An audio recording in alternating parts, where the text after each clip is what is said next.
SSB 71वीं battalion Jamuniya द्वारा नागरिक कल्याण कार्यक्रम के तहत 20 दिवसीय मोबाइल रिपेयरिंग कोर्स और प्लम्बिंग कोर्स का शुभारंभ टोनवा खेल मैदान में किया गया, जिसका उद्घाटन एसएसबी के सहायक कमांडेंट टी शेरिंग, चौस गयाल, थानाध्यक्ष असलम अंसारी आदि ने दीप प्रज्वलित कर किया।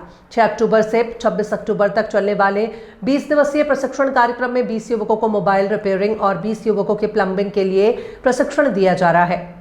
कोर्स का शुभारंभ किया गया। एसएसबी द्वारा इस तरह का कार्यक्रम का आयोजन कराया गया है। प्लम्बरिंग और मोबाइल रिपेयरिंग को लेकर युवाओं में उत्साह है और यहाँ रोजगार का एक कड़ी जोड़ा जा रहा है। एसएसबी द्वारा बार बार ऐसा कार्यक्रम कराकर समाज के लोगों को अपने मुख्य धारा से जोड़ने का प्रयास किया जाता है, इसलिए एसएसबी के सभी पदाधिकारी को बधाई देते हैं।